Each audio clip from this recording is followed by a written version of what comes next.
तो हेलो दोस्तों, कैसे हो आप सब। आई होप कि आप सभी अच्छे होंगे। मैं अपने यूट्यूब चैनल एएसएस एजुकेशन में आप सबका स्वागत करता हूं। मैं अवधेश कुमार आज आप सबको पढ़ाने वाला हूं बहुपद के बारे में।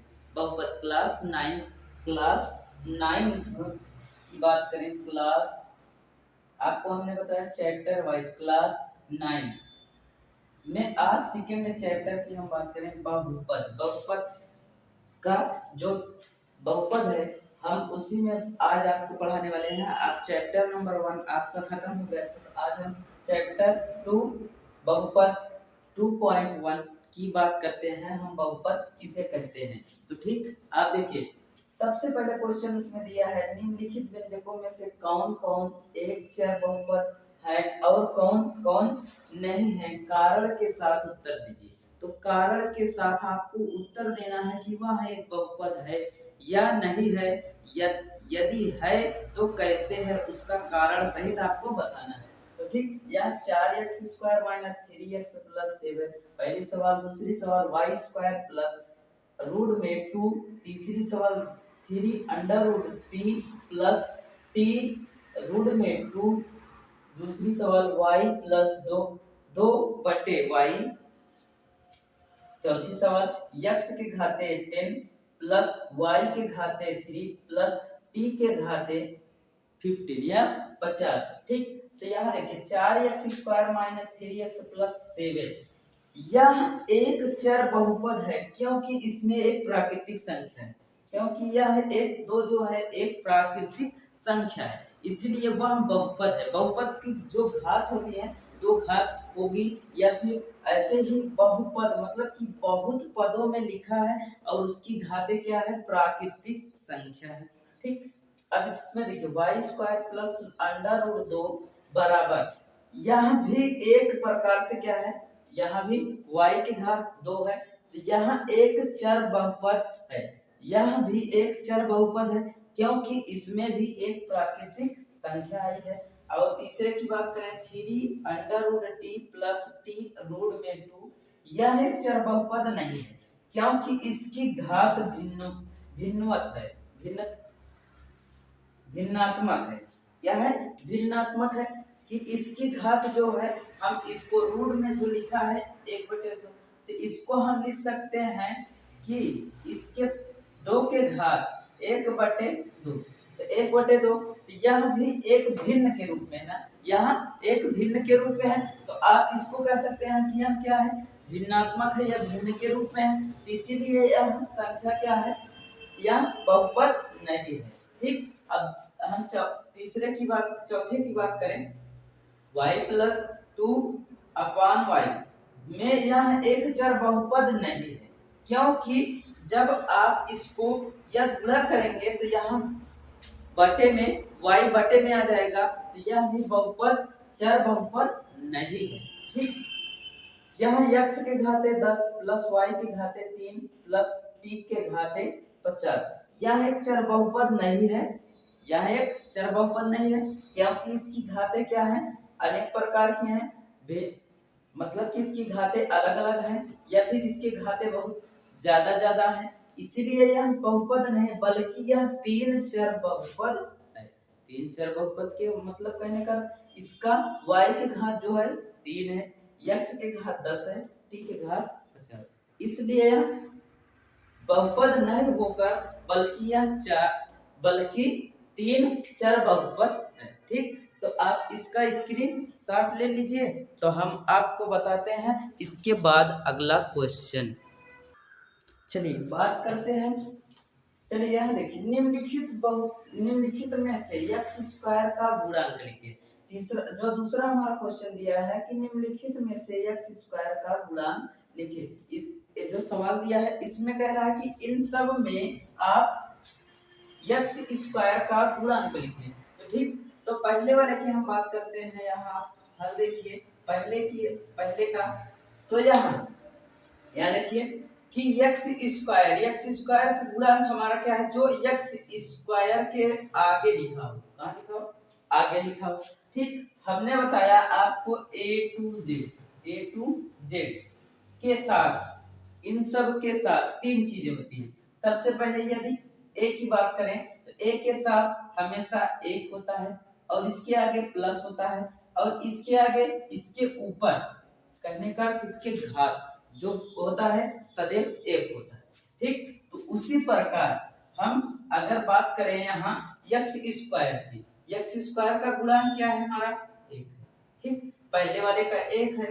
अब दूसरे की बात करें हम, दूसरे की तो x स्क्वायर का गुणांक, यहाँ भी x स्क्वायर का गुणांक तो यहाँ माइनस 1 लगा है और इसके आगे क्या है प्लस है, तो इसके आगे माइनस है तो यहाँ माइनस 1 हो जाएगा। ठीक, अब तीसरे की बात करें, तीसरे वाले की तो x स्क्वायर का गुणांक इसके आगे क्या लिखा है पाई बाई 2, इसका गुणांक क्या हो गया x स्क्वायर का गुणांक पाई बाई 2। ठीक, अब यहाँ x स्क्वायर का गुणांक x स्क्वायर के रूप में पद में यहाँ लिखा ही नहीं है तो x स्क्वायर का गुणांक यहाँ क्या हो जाएगा 0 हो जाएगा।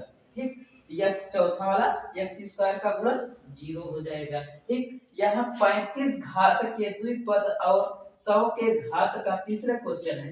तीसरा क्वेश्चन 35 घात के द्विपद और 100 के घात का एक पद का एक उदाहरण दीजिए। तो 35 की घात का घात द्विपद बहुपद ए हो जाएगा। ठीक, लेकिन यहाँ जो नोट पॉइंट में आप देखेंगे, नोट पॉइंट में कि दो घात बहुपद क्या हो जाएगा, दो घात बहुपद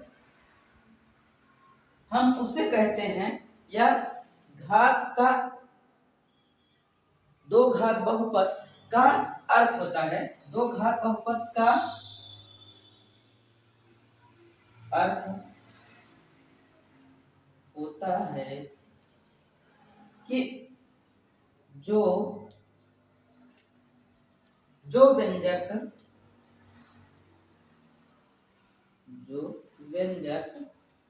दो घात में लिखा हो या दो पदों में लिखा हो।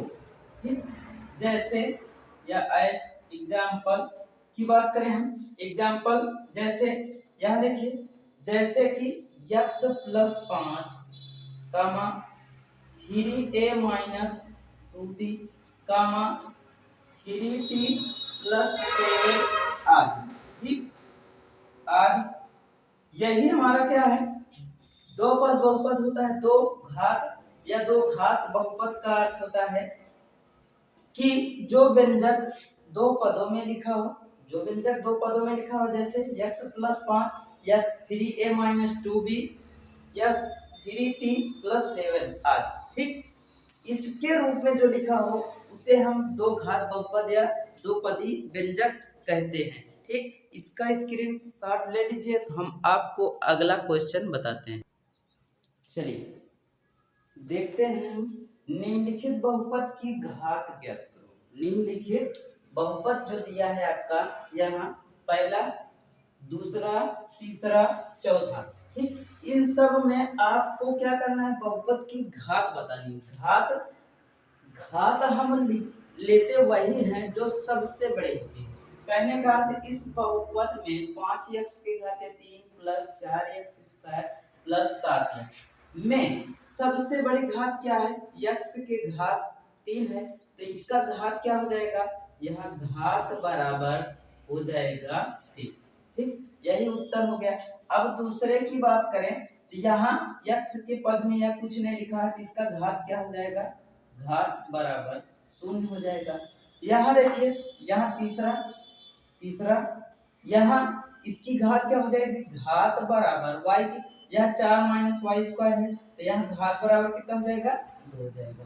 ठीक, अब यहाँ देखिए चौथा 5t माइनस 7 रूट में 7 है तो यहाँ घात बराबर कितना हो जाएगा, t के घात अभी हमने बताया ना a to z के साथ क्या क्या चीजें होती है, पहला प्लस, पहले एक होता है फिर प्लस फिर उसके घात 1 होती है। ठीक, तो यहाँ t है तो t के घात कितना हो जाएगा। ठीक, अब क्वेश्चन नंबर 5 की हम बात करें, निम्नलिखित को रैखिक या दो घात या त्रिघात बहुपद में वर्गीकृत कीजिए कि इन जो बहुपद दिए हैं इन सब बहुपद को आपको बताना है कि ये एक पद रैखिक है या द्विघात है या तीन घात बहुपद है, तो आपको बताना है। तो यहाँ देखिए, यहाँ x² प्लस x लिखा है, तो यहाँ ए दो पदों में लिखा है ना, तो यहाँ क्या हो जाएगा, द्विपदी द्विघात समीकरण या फिर दो घात बहुपद दो घात बहुपद हो जाएगा पहला वाला। अब दूसरा वाला क्या हो जाएगा, x माइनस x की घात 3 है, तो यहाँ तीन घात लिखी है ना, तो यहाँ क्या हो जाएगा, ये त्रिघात बहुपद तीन घात बहुपद हो जाएगा, क्योंकि यह तीन घात में लिखा है। अब तीसरे की बात करें, x y plus Y square plus 4। अब यहाँ देखिए, यहाँ भी दो घात है, जब यहाँ दो घात है तो ये क्या हो जाएगा, द्विपदी बहुपद द्विघात बहुपद। ठीक, चौथे की अगर हम बात करें, चौथा वाला 1 प्लस x है, तो यहाँ क्या हो जाएगा, रैखिक बहुपद हो जाएगा, क्योंकि इसके घात एक है, रैखिक बहुपद। ठीक, रैखिक बहुपद हो जाएगा। ठीक, अब पांचवे की बात करें तो यहाँ t के घात एक है, तो a भी क्या हो जाएगा, अभी हमने बताया एक घात जब होगा तो वहां क्या हो जाएगा, रैखिक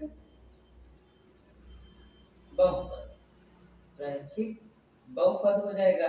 ठीक, अब यहाँ छठे की बात अगर हम करें तो यहाँ x² है या यहाँ r² है, तो यहाँ क्या हो जाएगा, द्विघात बहुपद हो जाएगा। ठीक, सातवें की अगर हम बात करें तो यहाँ देखिए 7x² है। ठीक, तो यहाँ भी क्या हो जाएगा, द्विघात या द्विपदी बहुपद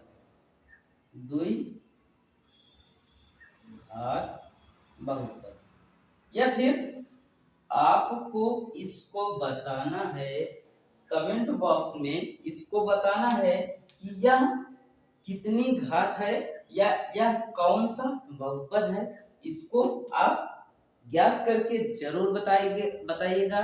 यदि वीडियो पसंद आई हो तो लाइक शेयर सब्सक्राइब जरूर कीजिएगा, और चैनल पर नए आए हो तो चैनल को जरूर सब्सक्राइब कर लीजिएगा, क्योंकि रोजाना हर रोज ऐसे ही हम आपको चैप्टर वाइज करके आपको क्लास 9 10 की बुकें एनसीईआरटी पैटर्न की जो बुकें हैं उसको हम आपको पूरी तरीके से बताएंगे। तो थैंक यू, आप इसका स्क्रीन शॉट ले लीजिए।